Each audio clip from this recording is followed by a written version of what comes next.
Bob sneered at me with a smug smile, saying, "Yeah, I'm set for life marrying into money. You can keep struggling with your poor life." He said this while I was trying to relax in the hotel lobby.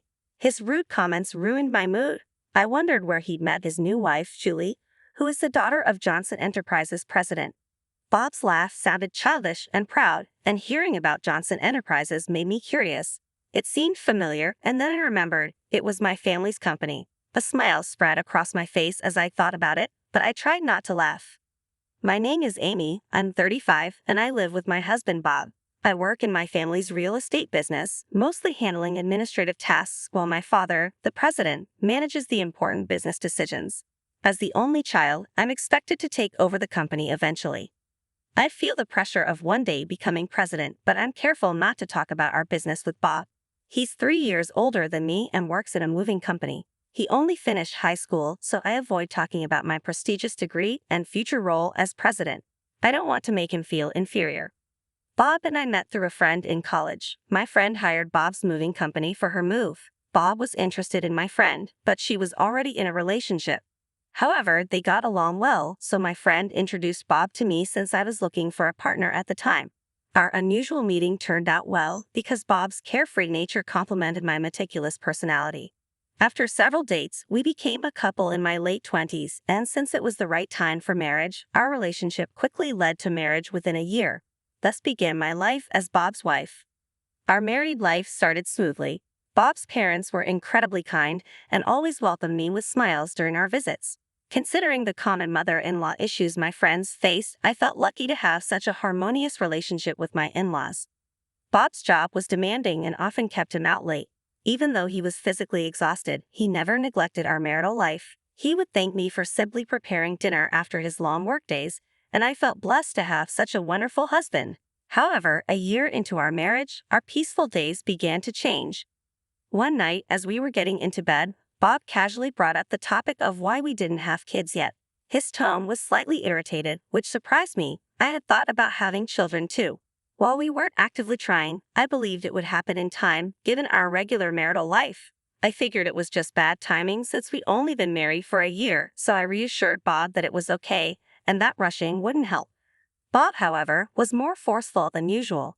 He even quoted statistics, saying there's an 80% chance of conceiving within a year if a couple isn't using contraception. I didn't know much about pregnancy statistics, but that number seemed high to me. "If you're so eager for kids, maybe we should get tested together," I suggested, thinking it would be best to identify and address any issues. But Bob's reaction was unexpected. He said, "What are you talking about? Are you implying it's my fault? Infertility issues are usually the woman's fault. There's no point in me getting tested." His contemptuous tone shocked me. I hadn't accused him of being the problem. I just thought testing would help us find out what might be wrong. But Bob jumped to the conclusion that I was blaming him and added that it's usually the woman's fault.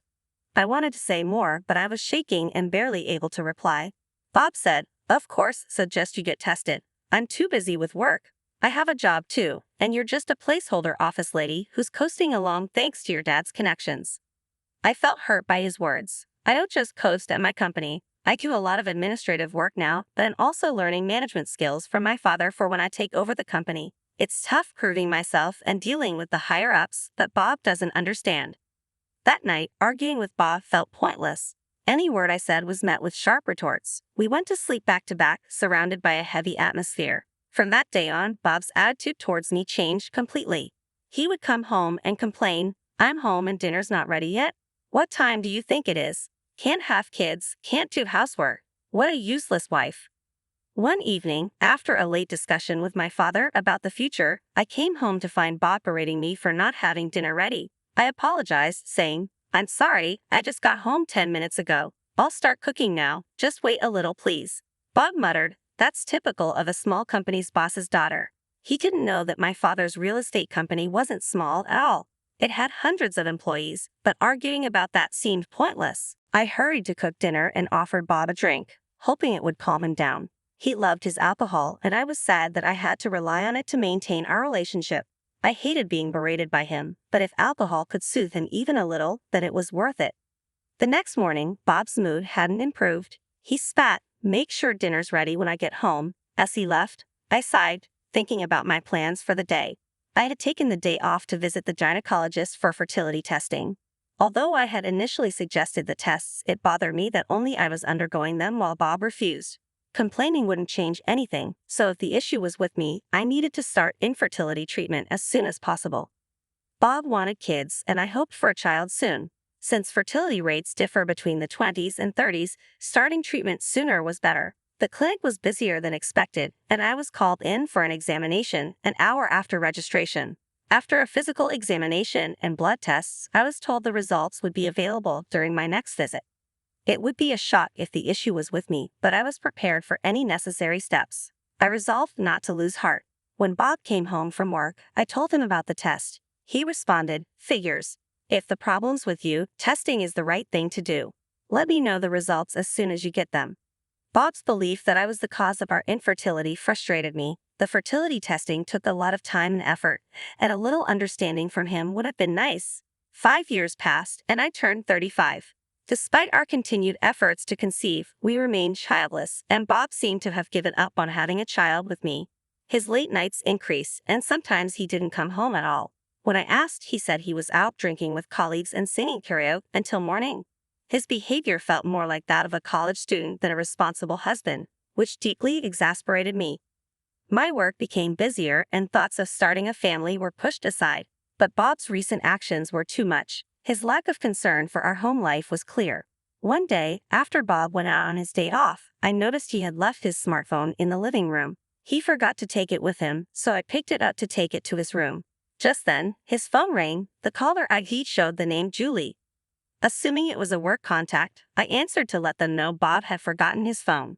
The voice on the other end said, "Hey Bob, you're late. I've been waiting for 30 minutes. Where are you?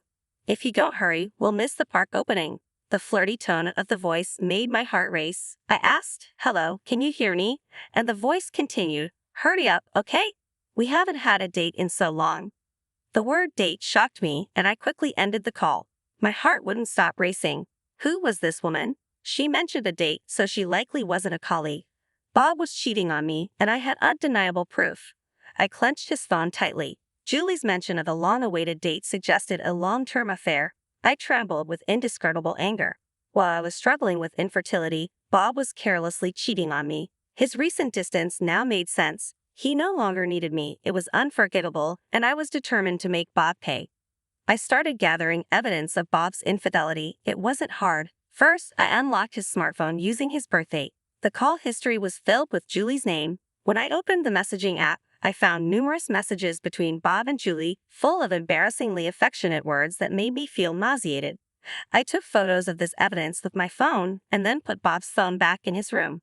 I went about my day as if nothing had happened. A month later, my father, the company president, called me into his office. He said gravely, "I have something important to discuss with you." I was shocked and couldn't believe what I was hearing. "Is that true?" I asked. "Yes," he confirmed. "So I'm counting on you." Disturbed, I returned to my office, barely able to concentrate on work. That evening, Bob suggested we separate. Having already found evidence of his affair, I had been considering when to bring up the topic of divorce, so his suggestion saved me the trouble. "Yes, let's divorce, I agree." Bob seemed surprised, maybe even pleased. His face showed a clear joy that irritated me. Despite my irritation, I signed the divorce papers he offered. "I can file these tomorrow," he said. "I'll be leaving this house." I asked, "Are you sure about the mortgage?" I anticipated he would want me to leave, so I casually inquired. "Oh yes, I'm fine," Bob replied. Given his demanding but not high-paying job, I doubted he could manage the mortgage alone. But since he initiated the divorce and was the one cheating, I felt no obligation to help. 3 days later, I packed up and moved back to my parents' house. At first, my parents were concerned when I told them about the divorce, but once I explained that Bob had cheated on me, they became furious and reassured me that parting ways with such a man was the right decision. I threw myself into work, trying to forget about Bob. Before I knew it, a year had passed. I was so absorbed in my work that I lost track of everything else. One day, while relaxing in the living room, my dad came to me and said, "Why don't you take a break and go on a trip? It's going to get busy starting next month." He must have noticed how hard I'd been working and thought I needed a change of scenery. I was feeling overwhelmed and mentally exhausted, so I agreed that a little trip wouldn't hurt. I decided to travel to the Northeast. It would be my first solo trip, and I was both nervous and excited. The crisp air and friendly locals helped clear my mind and lifted my spirits. Everyone I met was incredibly kind, which gradually made me feel better. I booked a stay at a well-known hotel in Seattle, thinking I might as well enjoy the trip to the fullest. After checking in, I relaxed in a lobby with a welcome drink, and the fatigue from the journey seemed to melt away. I even joked to myself about possibly moving to Seattle. Then out of nowhere, I heard a familiar voice. "Hey, what are you doing here?" I turned around, startled to see my ex-husband Bob walking into the lobby with 2 large suitcases and a young woman. The woman, probably in her early 20s, had flawless skin, bold makeup, and striking red nails. Despite the chilly weather, she wore a short skirt with bare legs. I was shocked and couldn't help but ask, "Why are you here, and who is she?" Bob, looking more cheerful than ever, said, "Let me introduce you. This is Julie, my new wife. We're on our honeymoon. Guess what? She's a wealthy businessman's daughter." Bob, who had changed so much since our divorce, seemed genuinely happy. He even volunteered information I hadn't asked for. I was disgusted to see him with someone so young. Julie, who was looking at me with a smirk, seemed amused by the situation. Bob sneered, "You're here on a solo trip? That's pathetic." Despite being the one who cheated and initiated the divorce, Bob's comment stung. Julie's amused expression only added to my discomfort. Bob's new wife, Julie, eyed me with disdain. "Hey Bob, is this your ex-wife? She looks old. Hurry up with the check-in." I glared at Julie, my frustration bubbling. Bob, wrapping an arm around her waist, responded nonchalantly, "Yeah, I'm set for life. Marrying into money, you can keep struggling in your core life." Bob's condescending words echoed through the hotel lobby, disrupting the elegant atmosphere I had been enjoying. I was deeply upset by his attitude. His mention of marrying a businessman's daughter piqued my curiosity. Where had he found someone like that? Julie's family, Bob proudly announced, owned Johnson Enterprises. I recognized the name but couldn't immediately place it. After a moment, it clicked. Johnson Enterprises was indeed a prominent company. Bob's face lit up with childish pride. "Impressive, huh?" he exclaimed. I fought back a laugh. "Yeah, I know them. They're in the biggest building downtown. I've seen it and even been there." Bob seemed surprised. "You've been there? Her family owns a huge company, so they're loaded. Breaking up with you was the right choice." I maintained my calm demeanor. "That building is part of our real estate holdings." Bob and Julie looked at me in unison, perplexed. "What do you mean by our real estate?" they asked. I continued, "The building is rented by my father for his most prestigious office. I don't know if your company is involved in real estate, but it's not a shabby building." Both Bob and Julie seemed skeptical of my words. I hesitated briefly, but realized there was no turning back. I'd already crossed the line, and telling Bob about my company was inevitable. We were divorced, and his inflated pride was irrelevant now. Bob and Julie's faces turned pale as I showed them the photo of the rent reminder notice. Julie's earlier disbelief was replaced by a look of concern, while Bob seemed increasingly uneasy. Julie tried to maintain her composure. "This must be a mistake. We've always paid our rent on time. I'll check with the finance department." I shook my head. "I understand if this is surprising, but the rent hasn't been paid for 3 months. My father's been quite upset about it. If it's not sorted out soon, we might have to take legal action." Bob's pride seemed to crumble. "We've had some financial difficulties, but I didn't realize it had gotten this bad." Julie, still trying to save face, attempted to deflect. "You're just trying to drive a wedge between us. This doesn't concern you anymore." I responded calmly, "Whether or not you believe me, this issue affects both our families. I just wanted to clear things up and make sure you understand the seriousness of the situation." Bob looked at Julie, his earlier arrogance replaced by worry. "I guess we need to sort this out. Thanks for bringing it to our attention." As they went to the front desk, I couldn't help but feel a sense of closure. Bob's attitude, which had once been so hurtful, now seemed small compared to the issues at hand. I hoped this encounter would be the final chapter in a troubling part of my life, and I looked forward to moving on with a renewed sense of purpose. Julie spoke quietly, sounding unsure. Seeing her, Bob shouted in frustration, "You're just trying to trick us and drive a wedge between Julie and me. You're still that kind of person, trying to get revenge because I've remarried. Your tactics are dirty." Startled by Bob's loud outburst, I took a step back. Dirty tactics. I remembered all the harsh things Bob had said to me during our marriage. Now, seeing him boast about marrying Julie, the daughter of a wealthy businessman, I felt determined to set him straight. "What are you talking about? Do you really think I still have feelings for you? How foolish. I'm long past being interested in someone like you. In fact, I feel sorry for Julie for getting involved with you. Did you marry her just for her money? You married me for shallow reasons too, just to have kids or get married quickly. And who left me when we couldn't have children? Who insulted me and called me useless because I was infertile? You're the one to blame for everything, and you think I still like you. You must be crazy. I felt a wave of relief as I vented my frustrations at Bob. He, however, looked even more furious, trembling with anger. You're just an arrogant old hag. You probably can't get married or have kids anymore. Julie and I were planning to enjoy making a baby after this trip, and now you're accusing Johnson Enterprises of not paying rent. Bob was panicking because Johnson Enterprises was not performing well, and he was desperate to blame his problems on me. I decided to deliver the final blow. Oh, and by the way, I'm 4 months pregnant. I'm in a stable phase of my pregnancy, so my dad suggested I take this trip to relax. And yes, I have my doctor's permission. After divorcing Bob, I found new love with someone special. He was my boss at work and a subordinate of my father. He supported me mentally during my struggles and encouraged me to pursue my career. He even backed my ambition to become the next CEO. 3 months ago, I discovered I was pregnant with his child. Knowing this, we had a quick marriage, which the company celebrated grandly. My pregnancy has been going smoothly, and with support from my father and husband, I embarked on this trip. Just before breaking up with Bob, my father had informed me he was retiring as CEO next month due to his diabetes. He decided it was time to step down, which means I would inherit his assets. This made accepting the divorce from Bob easier. Even without Bob, I knew I could have a fulfilling life. When I mentioned my pregnancy, Bob was shocked and shouted, "You're pregnant? Were you using birth control when we were married? What's going on?" He was completely confused, stomping his feet in frustration. I calmly replied, "I never used birth control. I told you I had infertility tests and they found no issues. The problem was with you." Bob's face twisted in disbelief as he muttered to himself, "If the problem was with me, does that mean Julie and I can't have kids? Why did I divorce you and marry Julie?"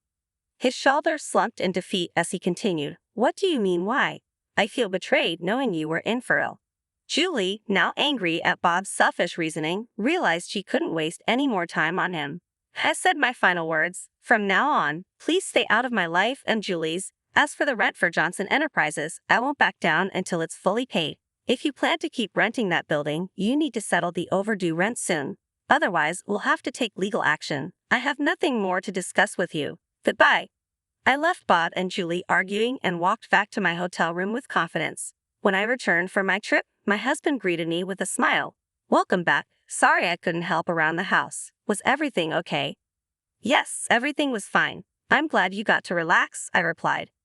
My husband smiled warmly, and I felt a great sense of relief. Since marrying him, I've been reassured every day and have completely forgotten about Bob. I hadn't seen Bob since that trip. Here's what I learned through my father's contacts after the incident. Bob and Julie's fights became constant. Despite thinking he had married into wealth, Bob discovered that Johnson Enterprises was deep in debt. The news about an employee embezzling millions of dollars from clients was all over TV. Julie's father knew about the fraud but tried to cover it up to protect the company's reputation. However, when the scandal became public, Johnson Enterprises' stock value plummeted and the company lost its credibility. There was a mass exodus of employees, and in such a state, they couldn't possibly pay the overdue rent. My father decided to take legal action against Johnson Enterprises for the unpaid rent. The company's future looked bleak since it was entirely their fault. Bob, having lost what he thought was his fortune, blamed everyone but himself. He had hoped to benefit from marrying into wealth, but was overly optimistic. Julie, realizing Bob was infertile, accused him of marriage fraud. After our hotel encounter, I had a lawyer demand compensation from Bob for his infidelity, which left both him and Julie in debt. Bob and Julie argued constantly and eventually got divorced. To my surprise, Bob called me after his divorce from Julie. "Amy, please marry me again. I have debts besides the alimony. Julie made me buy everything she wanted and then left without paying anything. You're the only one I can rely on. I'll do anything for you. Please forgive me." Bob's plea sounded pitiful, almost making me sick. His unchanged attitude of marrying for money was appalling. I calmly replied, "No, I have no desire to be involved with you ever again. I'm going to be happy with my husband and our child. Please don't contact me again. Goodbye." I blocked his phone number immediately to stop any further calls from him. Now that Bob has lost both his wife and money, he will likely lead a lonely life. Given his infertility, remarriage might be difficult for him. It's hard to imagine anyone falling for someone like Bob, who readily mocks others. As for me, I'm focusing on my fulfilling life with my husband and our soon-to-arrive baby. Both my work and personal life are more rewarding than ever, and I'm savoring this unparalleled happiness.